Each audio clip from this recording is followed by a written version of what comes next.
Marcos 12, a partir do verso 28, do 28 ao 33. E diz assim a palavra do Senhor. Aproximou-se dele um dos mestres da lei, os que tinham ouvido discutir, e sabendo que lhes havia respondido bem, perguntou-lhe, qual é o principal de todos os mandamentos? Respondeu-lhe Jesus, o principal de todos os mandamentos é, ouve, ó Israel, o Senhor nosso Deus é o único Senhor.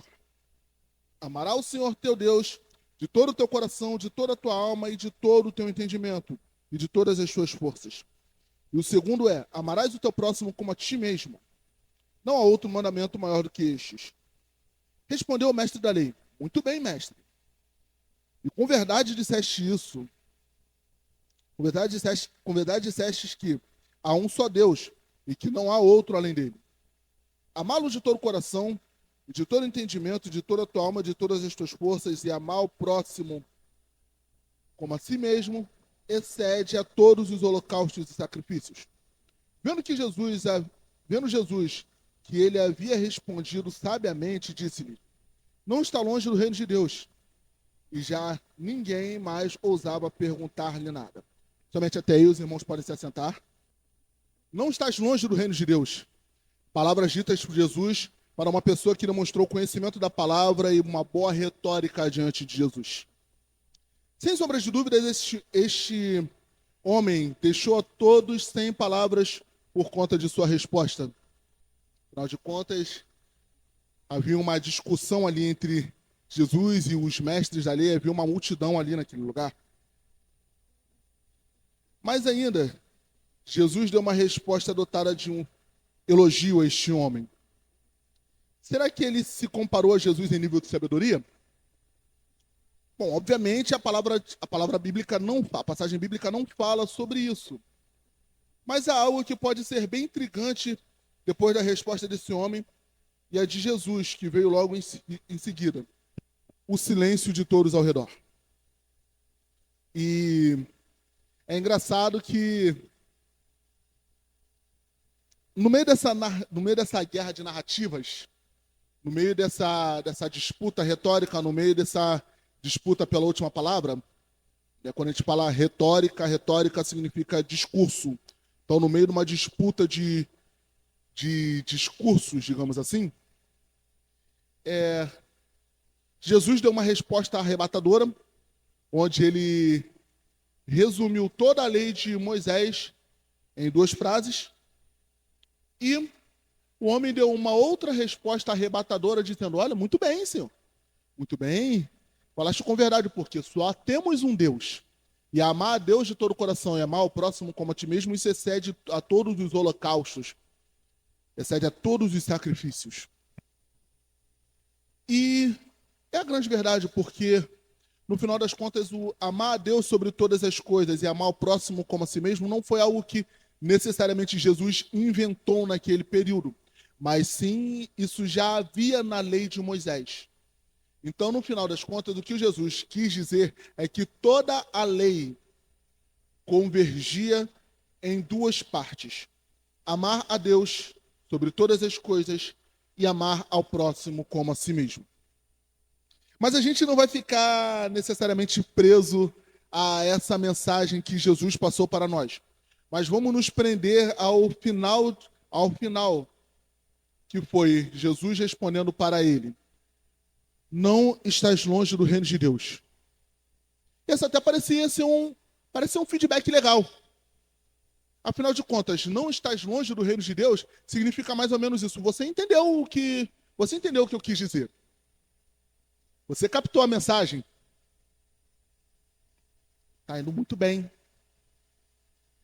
E seria bom para a gente ouvir de Jesus não estar longe do reino de Deus? Imagina você, no meio de uma conversa com o Senhor Jesus, e o próprio Senhor Jesus falar para você, olha, tudo bem, você não está longe do reino de Deus. Tenta se imaginar nessa cena. Será que isso seria algo bom? Seria algo positivo para nós? Vamos seguir aqui no raciocínio. E no meio de um povo discutindo sobre a palavra de Deus, uma guerra de argumentações, ou até mesmo uma guerra de narrativas, uma disputa retórica, ou seja, disputa de discursos, onde o Senhor Jesus resume em dois conceitos, amar a Deus e amar o próximo, toda a lei de Moisés, todo um conjunto de leis divinas que poderia reger uma sociedade estava resumidas em poucas, porém profundas e práticas palavras, com a concordância e a argumentação do mestre da lei e o feedback de Jesus. Não está longe do reino de Deus. Não estás longe do reino de Deus. Gostaria de um feedback desse vindo do Senhor? Gostaria disso? Afinal de contas, foi uma boa resposta. Ele concordou com o Senhor Jesus. Ele concordou com a palavra de Deus. Nesse quesito. Só temos um Deus. E amar o Senhor de todos os nossos... E amar o Senhor de todo o nosso coração, de toda a nossa alma e de todo o nosso entendimento, não passa de uma obrigação. Uma obrigação de todos os homens. E amar o próximo como a si mesmo também não passa de uma obrigação de todos os homens. Ele concordou com o que Jesus disse, porque ele também entendia dessa forma. Afinal de contas, ele era um mestre estudioso da palavra de Deus. Era um teólogo. Pois bem, mas antes de continuar esse desenvolvimento, eu queria ler a letra de uma canção gospel que me fez refletir um pouco sobre essa palavra. O nome dessa canção é Me Deixe Aqui. E aqui a gente não quer falar dos autores, a gente não quer falar dos cantores dessa canção, mas eu fiquei pensando muito nessa letra e vem em minha mente essa associação. A letra diz: Deus, só você sabe o que eu passei para chegar até aqui. Toda a montanha, tudo que atravessei, quase parei. Tanto tropeço e espinho, não aguentava mais andar. Deus, quantas vezes me perdi no caminho que eu mesmo criei? Nele vi muitas saídas, que eu tinha certeza que era você. Deus, eu corri sem cessar. Quando eu caí, me ergueu. Me deixe entrar e ficar bem de perto. Eu só preciso olhar o seu sorriso. Mesmo que eu não mereça ouvir me chamar pelo nome. Eu só preciso te abraçar com minhas mãos calejadas. Nelas estão toda a minha corrida. Sei não mereço ao menos te chamar de pai. Por favor, eu só te peço. Me deixe aqui olhando para você e te ver sorrindo todas as manhãs. Poder te sentir, deitar em teu colo, te chamar de amigo e sentir o teu cuidar. É uma letra bem dotada de um sentimentalismo. E eu não sei se vocês tiveram a oportunidade de escutar essa canção, mas ela tem um arranjo muito legal. Sinceramente, eu gosto muito. Gosto muito desse arranjo. Muito bonitinho. Muito bem muito bem sentimental. Uma melodia muito bem feita e uma batida que particularmente eu gosto muito. Mas a gente não vai fazer necessariamente a análise melódica, harmônica e muito menos falar do meu gosto pessoal.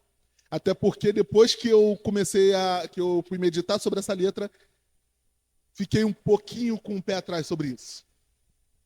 Nós estamos falando de uma canção cuja harmonia, melodia e ritmo são bons. Pelo menos ao meu ver, são bons. Consegue nos prender de uma forma tal a ponto de não nos fazer analisar a sua mensagem. E em meio a esse envelope tão bonito, que são os arranjos, está escondida uma mensagem de dor e desespero de alguém que está cantando para Jesus em um lado oposto onde ele está. Pensa comigo. Imagine eu chegando na sua casa. Pastor Marconi, imagine eu chegando na sua casa para tomar aquele café ou fazer aquele churrasco que o senhor faz muito bem. Saudade desse churrasco. Mas se eu estou chegando na casa do pastor Marconi, estou lá. Ô pastor, abre aí. Deixa eu entrar, deixa eu ficar junto contigo aí, deixa eu pilotar essa churrasqueira junto contigo. Estou batendo aqui na porta. Significa que ele está num lado e eu estou em outro. Ô, pastor, estou te vendo aqui, deixa eu ficar aí contigo, pastor. Ele está num canto e eu estou em outro. Me deixa entrar e ficar bem de perto, eu só preciso olhar o seu sorriso. Se a pessoa está cantando para Jesus, me deixa entrar e ficar bem de perto, onde Jesus está que essa pessoa não está? E no final das contas, ela está vendo Jesus. No final das contas, ela está contemplando o Senhor, mas porém de um lado oposto ao lado que Jesus está. Sim, essa personagem da história está bem pertinho do reino, a ponto de ver o dia a dia de Jesus, mas está no lado de fora de onde Jesus está. Em outras palavras, essa pessoa não está longe do reino de Deus. Agora, aquele feedback de você não está longe do reino de Deus, você está próximo do reino de Deus, pode tomar algum outro significado. Porque aquilo que Jesus estava falando, na verdade, aquilo não era um elogio, era uma crítica.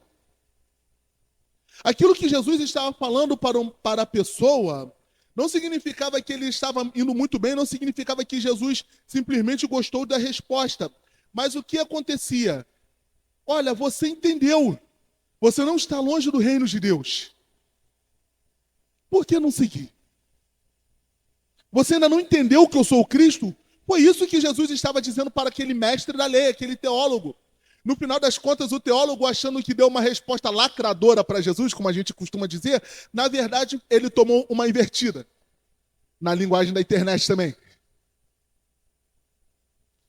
Jesus, ele não estava elogiando a pessoa.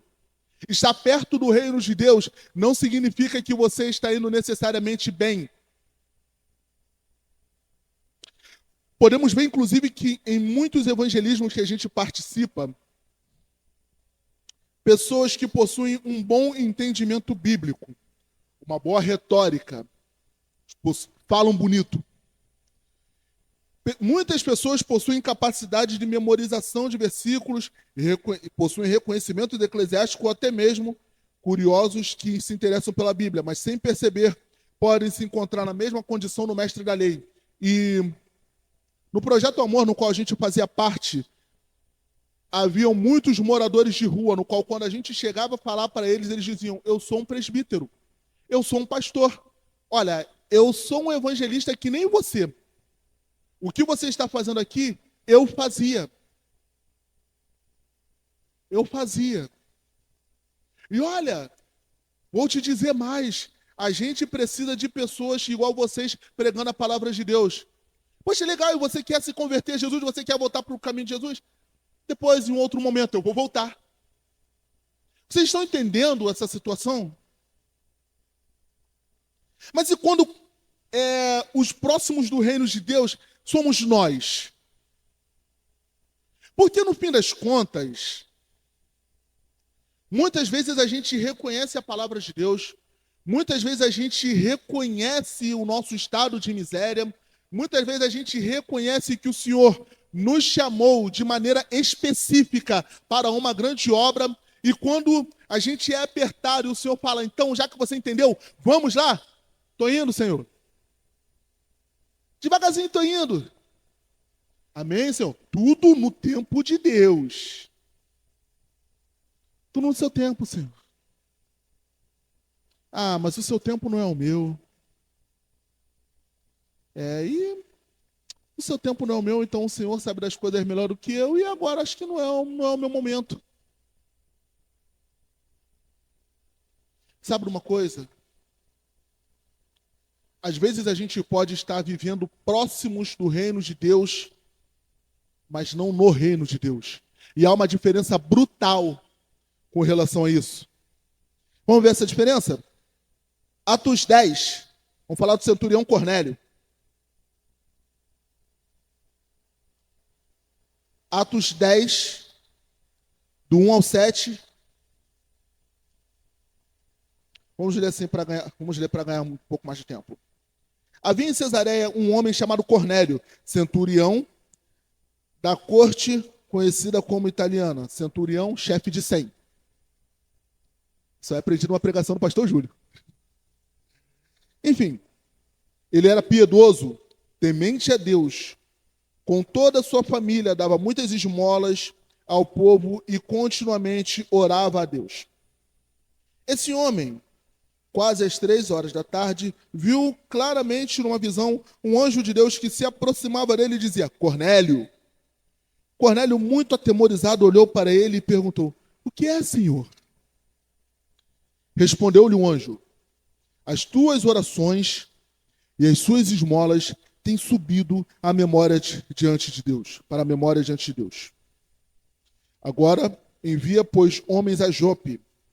Manda chamar Simão, que tem por sobrenome Pedro. Este estará com Simão, curtidor de couro, que tem a sua casa à beira-mar. Ele te dirá o que deves fazer. Logo que se retirou o anjo que lhes falava, Cornélio chamou os 2 criados e um piedoso soldado que estavam às suas ordens. Havendo-lhes contado tudo, enviou-lhes a Jope. Agora vamos ler a partir do versículo 34. Pedro chegou à casa de Cornélio. Bem, vamos lá.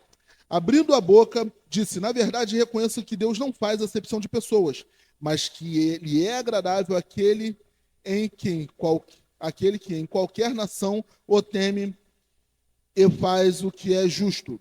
Conheceis a palavra que ele enviou aos filhos de Israel, anunciando paz por Jesus Cristo. Este é o Senhor de todos. Esta palavra vos bem sabeis que foi pregada por toda a Judéia, começando pela Galiléia e depois do batismo que João pregou. Como Deus ungiu Jesus de Nazaré com o Espírito Santo, com o poder o qual andou fazendo o bem e curando a todos os oprimidos do diabo, porque Deus era com ele. Nós somos testemunhas de todas as coisas realizadas por ele, tanto na terra da Judéia como em Jerusalém. A esse mataram pendurando no madeiro. Deus o ressuscitou ao 3º dia e fez que se manifestasse, não a todo o povo, mas as testemunhas que Deus antes ordenara. A nós que conhecemos e bebemos, que comemos e bebemos com ele, depois que ressuscitou dos mortos. Ele nos mandou pregar ao povo e testificar que ele é o que por Deus foi constituído, juiz dos vivos e dos mortos. Dele dão testemunho todos os profetas, de que todos os que nele creem receberão perdão dos pecados pelo seu nome. Dizendo Pedro ainda essas palavras, desceu o Espírito Santo sobre todos os que ouviam. Vamos continuar. E os judeus seguidores de Jesus tinham vindo com Pedro e maravilhavam-se do dom do Espírito Santo que se derramasse também sobre os gentios, pois ouviram falar em línguas e engrandecer a Deus. Então perguntou Pedro: Por que alguém recusa a água para que não sejam batizados estes, que também receberam do Espírito Santo? E mandou que fossem batizados em nome do Senhor. Então lhes pediram que ficasse com ele por mais alguns dias. Amém. Essa história toda foi para mostrar que Cornélio, no início da história, era alguém que estava próximo do reino de Deus, que fazia jejuns, que orava continuamente, aquele que tinha um padrão de vida elevadíssimo para todos, diante de todos. No entanto, ele não tinha o essencial, o Espírito Santo. Cornélio, inclusive, ele era alguém de altos costumes religiosos. Mas, afinal de contas, quem é que vai jejuar assim à toa? Quem é que tem costume de fazer jejuns e orações? Quem tem esse costume, se não os servos de Deus? E quem tem mais desses costumes de fazer orações e fazer jejuns? E não somente isso, de reconhecer o Senhor quando Ele está falando no meio de uma visão, senão alguém que tivesse uma vida altamente religiosa. No entanto, naquele momento em que Cornélio tinha todo esse conhecimento, ele estava perto do reino, mas ele não tinha o Espírito, ele não estava no reino. Tem um outro exemplo de próximos do reino de Deus? Apocalipse 3, do 14 ao 22, a igreja de Laodiceia, todo mundo conhece. Ao anjo da igreja de Laodiceia escreve: Isto diz o Amém, a testemunha fiel e verdadeira, o princípio da criação de Deus. Conheço as suas obras, que não és frio nem quente. Quem deras fosse frio ou quente. Assim, porque és morno, não és frio nem quente, eu te vomitarei da minha boca. Dizes: rico sou, enriquecido e de nada tenho falta. Mas não sabes que és um coitado miserável, pobre, cego e nu. Aconselho-te que de mim compres ouro refinado no fogo, para que te enriqueças, e vestes brancas para que te vistas, e não seja manifesta a vergonha da tua nudez, e colírio para ungir os teus olhos, a fim de que vejas. Eu repreendo e castigo a todos o quanto amam. Portanto, sê zeloso e arrepende-te. Eis que estou à porta e bato. Se alguém ouvir a minha voz e abrir a porta, entrarei em sua casa, e com ele cearei e ele comigo. Ao que vencer, darei o direito de assentar-se comigo no meu trono, assim como eu venci e me assentei com o meu Pai no seu trono. Quem tem ouvidos para ouvir, quem tem ouvidos, ouça o que o Espírito diz às igrejas. A igreja de Laodiceia era uma igreja morna. O morno é o quê? O frio com quente. Sabemos isso. Então nós estamos falando de uma igreja misturada com o mundo. Nós estamos falando de uma igreja que se acha rica, a gente está falando de uma igreja que se acha bem adornada, a gente está falando de uma igreja que tem uma estrutura excelente. Altas arrecadações de oferta e ganhando alma a rodo. Crescendo, crescendo e abrindo congregações atrás de congregações. Com canais gigantescos no YouTube, quem sabe? Com concessões de TV, talvez? Ou com concessões de rádio? Enfim. Mas a igreja de Laodiceia, ela estava próxima do reino de Deus, porque no final das contas ela conhecia a sua palavra, a palavra de Deus. Porém, ela tinha uma excelente avaliação de si e uma péssima avaliação de Deus. Assim como o mestre da lei, se considerava mestre, estudioso, sabia das coisas, mas teve uma avaliação ruim de Jesus. Então, no final das contas, a igreja de Laodiceia, ela não estava no reino, mas o conhecia no momento em que foi quente. Em algum determinado momento, essa igreja conhecia o reino de Deus, só que estagnou. Em algum momento, essa igreja teve um encontro com o Senhor, mas ela não prosseguiu em conhecer ao Senhor. Então, portanto, aquela experiência inicial de conversão foi jogada por terra porque o reino expandiu, o reino avançou, a palavra de Deus continuou caminhando e a igreja ficou parada na sua experiência. Sabe uma coisa? Às vezes o reino de Deus avança. Às vezes, a gente pode estar perto de pessoas que têm profundas revelações da palavra de Deus. Mas só que a gente fica preso à experiência que a gente teve e fica estagnado ali. Perto do reino de Deus. Com todo o conhecimento da palavra que tinha. Apenas às vezes continuamos perto. E um outro exemplo, Lucas 22, 31 e 32.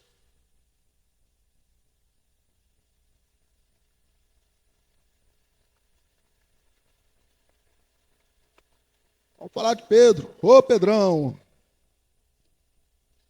Vamos lá. Lucas 22, 31 e 32 diz: Simão Pedro, Simão, Simão, Satanás vos pediu para vos peneirar como trigo. Mas eu roguei por ti, para que a tua fé não desfaleça. E tu, quando te converteres, fortalece teus irmãos. Olha, nenhum estudante de teologia ou doutor em divindades, como a gente vê por aí, teve um seminário teológico tão profundo quanto Pedro, no qual participou da ceia de Jesus. A gente não está falando de um camarada PhD em divindade. A gente está falando simplesmente no indivíduo que andou sobre as águas com Jesus. Ele estava lá, é testemunho ocular. A gente sabe o que a gente leu, a gente crê pela fé, mas ele viu, ele estava junto. Não tem seminário de teologia maior do que esse. E no final das contas, andando sobre as águas, sendo o primeiro a reconhecer Jesus como Cristo, tendo a sua sogra curada e vendo muitos e muitos e muitos outros milagres, estando lá na transfiguração, Pedro ouve de Jesus: quando te converteres. Cá para nós, gente. Não importa a experiência que a gente já teve com Cristo. Nenhuma experiência nossa vai ser igual a de Pedro. Posso afirmar com certeza, a gente pode, se existir 100 anos para a gente viver, a gente pode viver todos esses 100 anos. E a gente pode viver em orações, em jejuns intensos. Mas na boa, gente. Experiência igual que Pedro teve, a gente não vai ter. E Pedro ouviu de Jesus: quando te converteres. Se Pedro, tendo essa experiência com Jesus, ouviu isso, o que dirá de nós, meros mortais, que acha que a gente teve uma experiência com Jesus de falar em línguas ou alguma coisa assim do tipo, a gente está bem na fita com Deus e a gente nunca mais vai se desviar.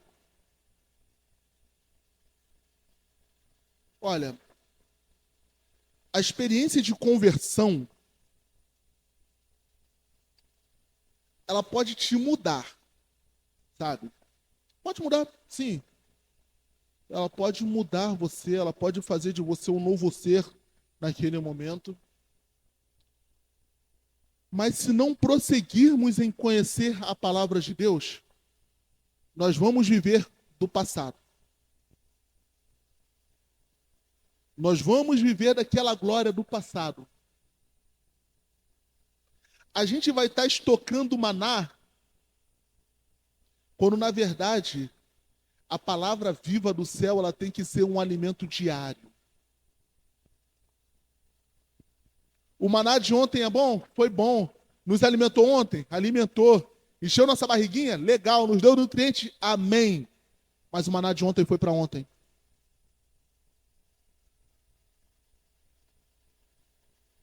A experiência que você teve, isso pode te fortalecer por muitos e muitos anos.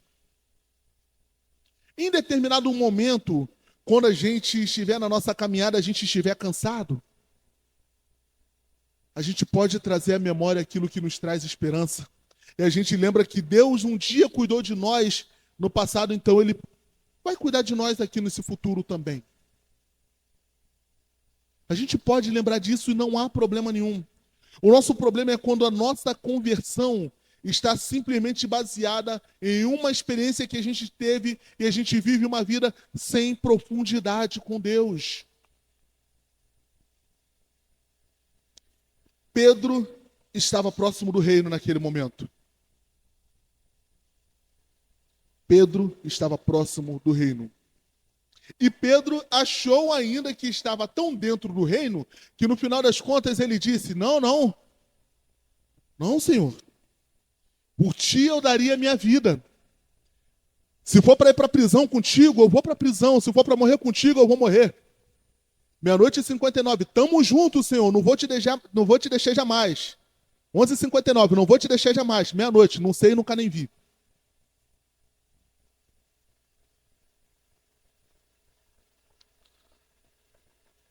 Então sabe de uma coisa?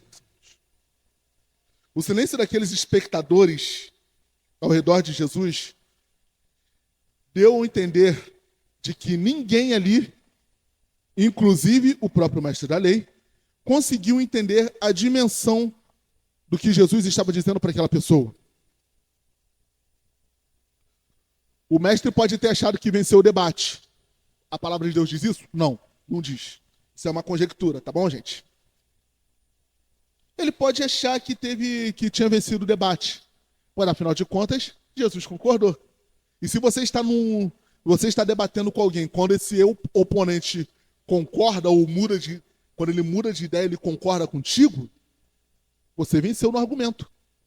Ele pode ter achado que venceu Jesus no argumento, mas no final das contas, ele perdeu no debate, ele tomou uma invertida.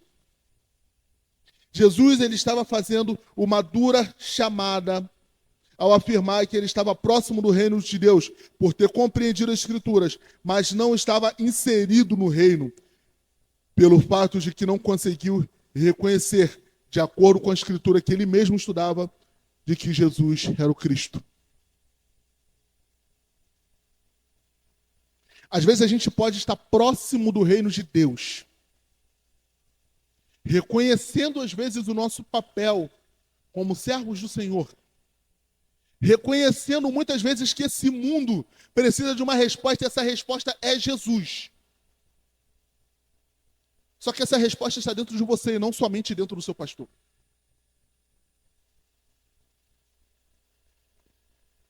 A resposta que o mundo precisa está dentro daqueles que se dizem servos de Deus, e não somente e não somente com o pastor que nos instrui.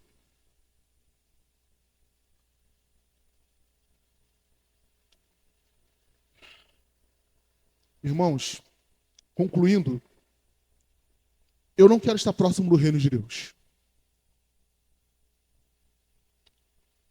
Eu não quero estar próximo do reino de Deus.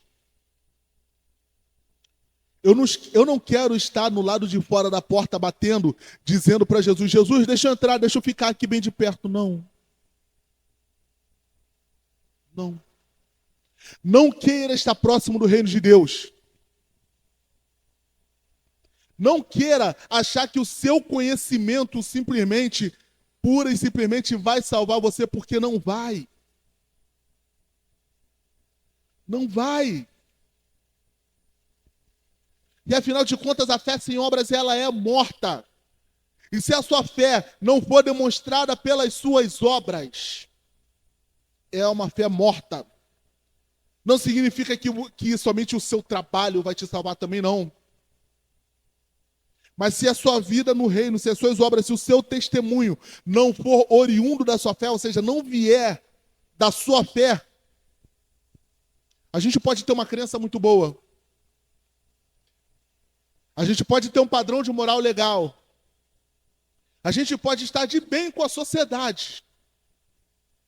Mas a gente vai estar simplesmente próximo do reino de Deus e não dentro do reino de Deus. Portanto, estar próximo do reino de Deus pode parecer uma avaliação muito positiva, mas na verdade trata-se de uma avaliação perigosa, onde mostra um morno que conhece, que está na porta, mas não entra. Estar próximo do reino significa que você pode ter entendido o caminho, mas não está caminhando nele. Eu sei o caminho, olha, o caminho é para lá, mas eu estou indo para cá, para a direção oposta, apontando o caminho que é para lá.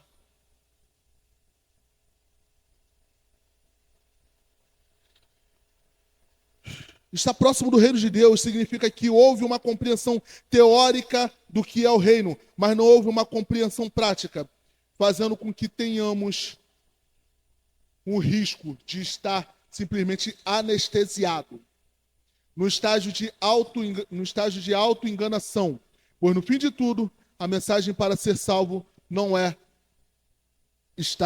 não estás longe do reino de Deus. Essa mensagem não te salva. A mensagem para ser salva não é não estar longe do reino de Deus. Mas sim, vinde, benditos do meu Pai, possuí por herança o reino que vos está preparado desde a fundação do mundo. A mensagem para a salvação não é simplesmente você está entendendo qual é o caminho, não. Legal, você sabe o que é o reino de Deus. Não, não é essa mensagem que vai salvar você. Mas a mensagem que vai mostrar se a gente é salvo ou não vai ser naquele grande dia ouvir: vinde possuir por herança o reino. Vinde fazer parte do reino. Venha comigo fazer parte do reino de Deus. Esteja inserido nesse reino de Deus. Não queira estar próximo, irmão, mas inseridos no reino de Deus. Amém? Convido os irmãos a ficar de pé, vamos orar ao Senhor.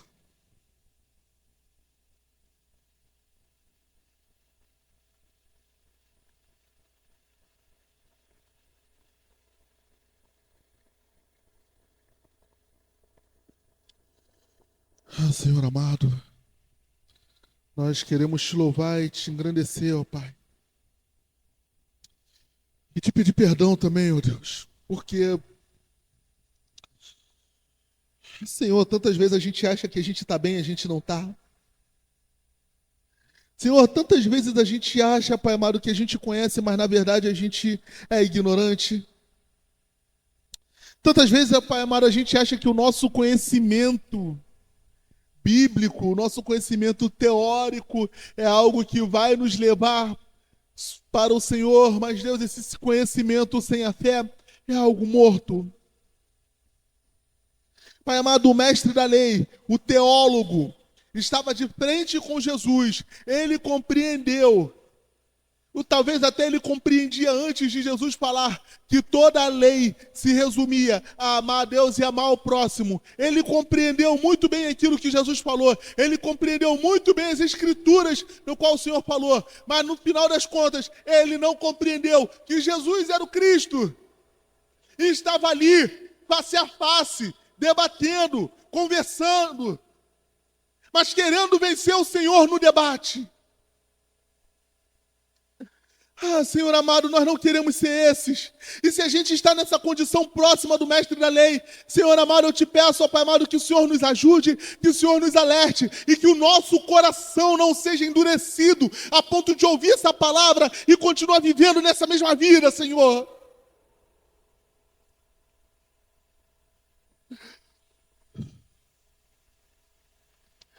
Senhor,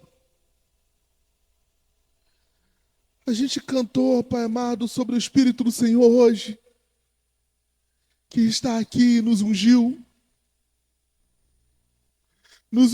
para pregar a palavra do Senhor, nos ungiu para anunciar o ano aceitável do Senhor, nos ungiu para que fôssemos partes ativas do reino de Deus. O Espírito do Senhor está aqui nos chamando, nos convidando. O Espírito do Senhor a cada dia tem falado aos nossos corações. Seja por pregações, seja por meditações diárias. Mas, Senhor amado, às vezes a gente insiste em continuar a mesma coisa. Às vezes a gente insiste erroneamente em estar próximo do reino de Deus. A gente insiste em querer bater na porta, achando que está tudo bem, quando na verdade nós estamos do lado oposto ao lado que o Senhor está.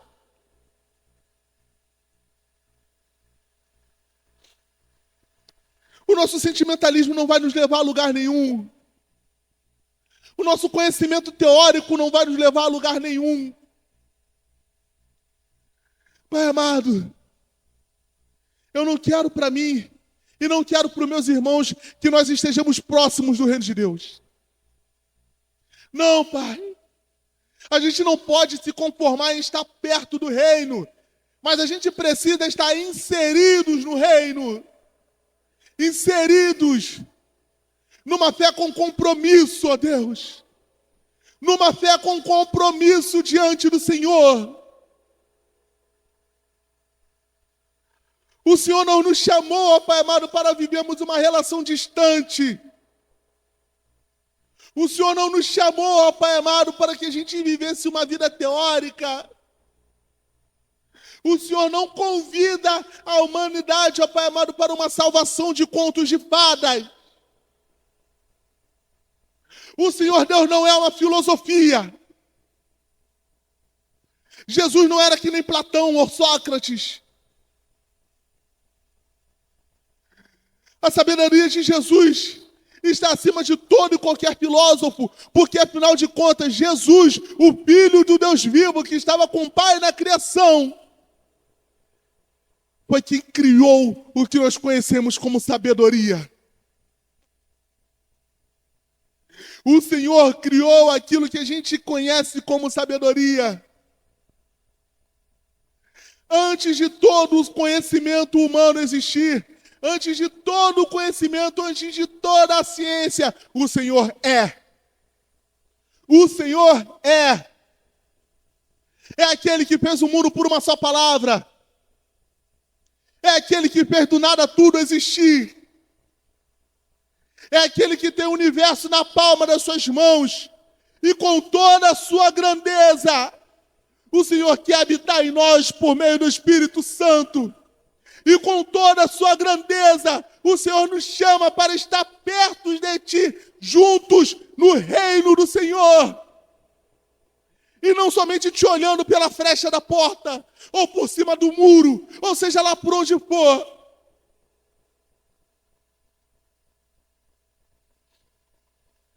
Pai amado, que não sejamos uma congregação de próximos do reino. Que não sejamos, ó Pai amado, um povo perto. Um povo perto, ó Pai amado,